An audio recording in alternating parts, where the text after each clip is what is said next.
Minasan, McMegane here, and today it is time for me to open the Willy Wonka recipe of my Baromagnes deck. So as you can see right here. But yeah, in my opinion, Baromagnes has always been with me since he is available back in BT01, and he has always been most of my go-to competitive choice. Even though I didn't really bring him to VMC, I wish to bring him to a larger format tournament once any of them is available, I guess. But yeah, in general, before we get into the deck list itself, I will have a big disclaimer here, and that is the fact that this deck list is based on cards or the supports that has been reviewed up to BT06, because, you know, the day I recorded this video, a few days after that, the BT07 Baromagnes confirmed support will be revealed in that period of time. So I think by the time I upload this, it might be a little bit outdated by then. If you guys enjoy this kind of content, consider like, share and subscribe to the channel. And leave in comments below what are some of the cards that you think that I should put in the deck itself. And throughout during the deck list, I will try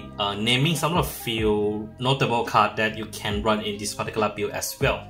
Because surprisingly, there is a lot of good tech slots that you can run in this deck. So yeah, without further ado, let's get into it. So starting off with the right line itself, I decided to go off with the original right line of the Baromagnes, so Sonica, Spartan and the Baro. Then I have this Chaos starter just to screw around with the people. The reason I choose to go for Sonica instead of the more infamous Flaming Pony is the fact that sometimes you don't really have a good target to call with Baromagnes, and this is kind of like a backup for it.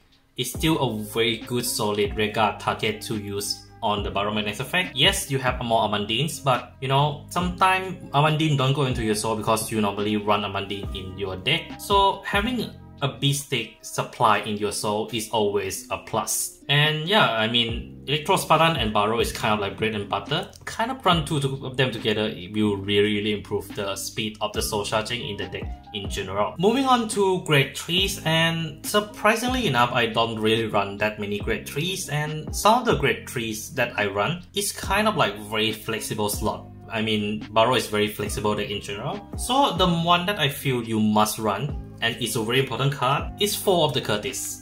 I think this is very obvious, you know, the card just help to soul charge slope quickly, help to increase the offense when needed to, and in general it has a lot of synergy with a lot of cards in the later support as well. So I feel like not running Curtis is kind of like a mistake, unless there is a brand new unit that really replace Curtis. Otherwise, I think he's still a must to run for in Baromagnes. Okay. Now let's move on to the next grade 3, the only other grade 3 that I run in this deck, and that is the extra copy of Baromagnes. You see, my build is kind of focused on generating as much offense as possible throughout every single turn, and I feel that running additional copy of Baromagnes is a better option than running its alternative, Heat Rupture. Heat Rupture is actually pretty nice card if you run it with Flaming Pony, because you know, you can just put Flaming Pony into soul, get a pseudo break right effect, I mean personal right effect and everything. But because of the way I build the deck, I need to run this copy.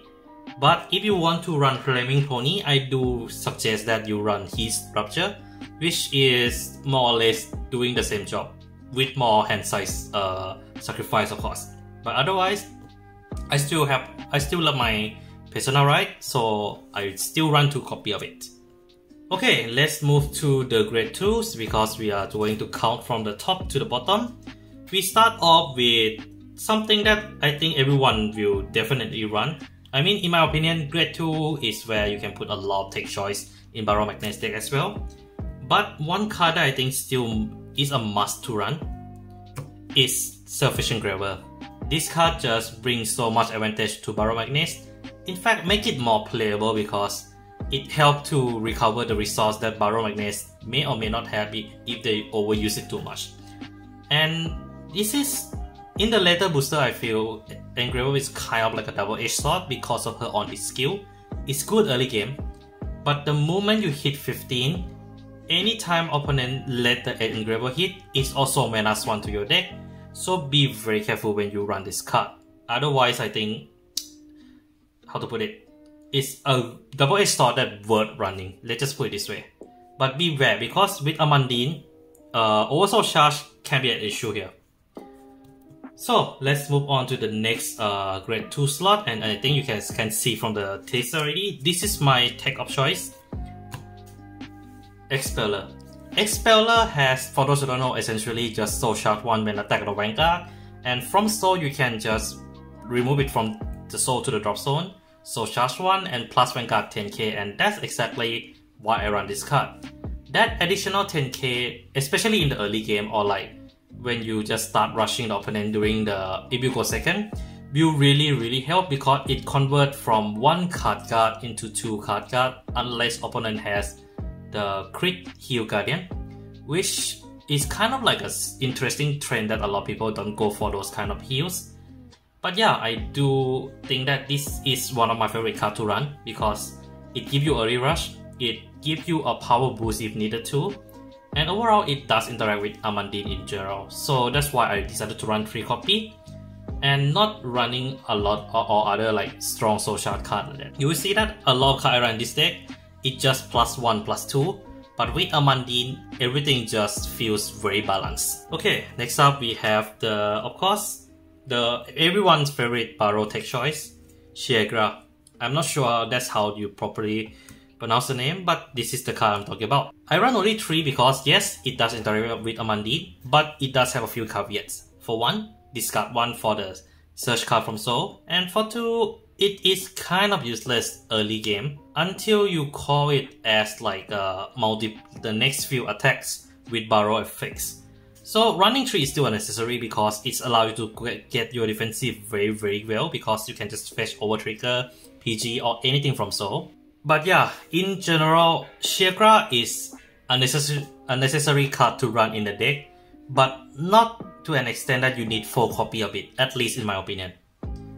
And last but not least, for the grade 2s, we have, if you think about Baromagnes' big weakness is deck out, and of course you need to run this card, Kinri Rudri. I mean, it's a card that helps to reshuffle card back to the deck, which means that the Baro can last a few more turns longer, and that's generally the point of it. And you won't use it that often, and this is one of the few cards that I use it as a right deck fodder, because it only useful when it is in soul. Same case as Shiegra, but it does have a bit more usage in the late game. That's why I still decided to run 2 in case 1 goes into who knows where. So yeah. Moving on to grade 1s, and this is where I think some of the people may question my thoughts on the build because I choose to run Brother Souls. Okay, hear me out on this one. Flaming Pony is a fantastic card, and I think if you are going to run his Rupture, I think you can replace this with Flaming Pony. But here's the thing. Flaming Pony is, without Mundine, is essentially just +1, just like Deep Sonica. That's why I choose to run the original one. But this one is work for 2 reasons. For 1, this is always +2 regardless of situation, even if it does -1 from your hand. For 2, it does work as a sacrificial discard cost if you already hit 15 souls and everything. And you run into this situation a lot where you need a 1 card to discard for Shiegra, or like for example for right deck, this is one of the better target to discard if you have more than enough resource to hit 15 souls, or you need a bit more resource to get a better resource from somewhere else. So Brother Souls still a very classic, very powerful card, and as I mentioned earlier, with a Mundine it's a +3. So yeah. Then we have the expensive option in my deck. You can play this with the alternative that came back in BTO1, and that is Brainwash Swirler. I found out that like with a Mundine, it makes Brainwash Swirler a lot more useful in Baro because ability to just gain a lot of power means that you can just rush the opponent with a really high power early on, and that's actually very nice because that means that the opponent will be less likely to guard, making it harder for them to guard in much later part of the game. And also, of course, you can run Gungunugram, but Brainwash Swirler still have a much better advantage because of that power boost gain that he gets. But I would say it's not a most necessary part of the deck. It just makes the deck very optimized, very, how to put it, very high powered, very aggressive. So if you don't have money to buy this, I would recommend to run Gun or just run Flaming Pony with this thing. And it will still work. The deck will definitely still work. This is just like kind of like luxury item at this point, so yeah. And then the thing that I would say not really a luxury at all, and fortunately the card is pretty cheap to get, is a Mundine. I run 3 only because a Mundine is not a soul charger and it may screw up with the deck ratio. So why a Mundine is such an important card in this deck is kind of like a glue that makes everything works well together. Because of a Mundine ability to increase any card that affect that soul charge by 1 more soul charge, means that if you call Brainwash Whirler while a Mundine activate, it means it's plus 10k to Brainwash Whirler. If you call Curtis or use Brother Souls, that's a soul charge 3. If you use any card that have a soul charge action, that's additional soul charge to your Vanguard soul count. And that is exactly what we're looking for when you run a Mundine, and that's exactly why I run 3 copies of it in the deck. It sounds a lot at first, until you realize that a Mundine is also a good beatstick. So yeah, you generally have 4 beatstick included the Deep Sonicer with this deck lists, and that means that you have a lot of good target to go into to swing for the last 2 attack that Baromagnes skill activate for it. So yeah, overall, a Mundine is a really important piece that really tie everything together with this deck. And if you ask me, is it very necessary? It is very necessary, and this is a must to put in card, in my honest opinion, for this particular build. And of course, we do have a PG. So for my case, I still run Head Recursal and 1 Elemental Sanctitude. This is, if you can get it, just get it. I'm not gonna talk too much into this card. Essentially, it's a PG that can get around with a lot of restriction stuff. So run 1 is always very helpful, but you still prefer to go for this because you can add it back from the soul, and it's still a very powerful defensive if you need it to be. Now let's move on to the triggers. Well, I will try to split 2 quickly, but in general, I still choose to run the Dark State Over trigger because of that additional power pressure you can give. And I feel that you shouldn't use the Create Elemental trigger just so that you can hope hitting into it, because Barrow won't hit that often. So I rather get a card that can finish the game faster than the card that may help to finish the game. Then for the trigger ratio, I choose to go with 7 crits and 4 draws. So just give me a moment on rearranging that. So we have the 7 crits, and there is my crit SP. So we have the 7 crits and 4 draws.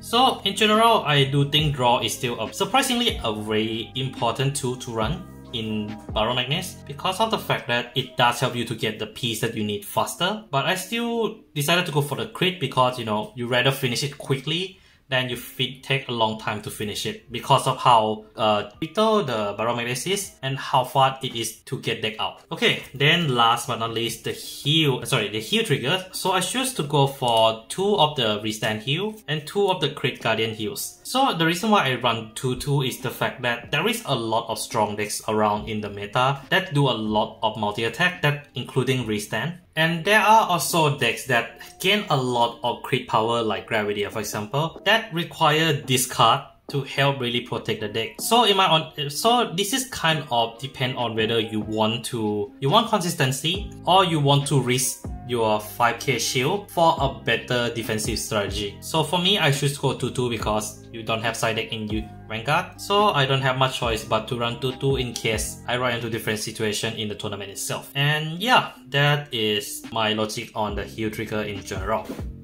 And yeah, that is my Baromagnes deck.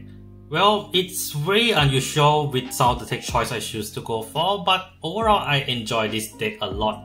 And in my honest opinion, because the fact that I record this just few days before the release of the new Baromagnes support, I'm looking forward to those cards as well, but I want to kind of like just make a diary page on this particular deck build, because this is by far one of the most enjoyable build I ever have since starting playing Baromagnes at all. Stop my mouse. And yeah, that's all I have for today. And what do you guys think of this particular deck list? Is there anything that you want to make a change or anything else? And is my recommendation on the tech choice is useful for you guys? Do leave down in the comments below. And yeah, that's all I have for today. Take care of yourself, and this is McMegane signing out.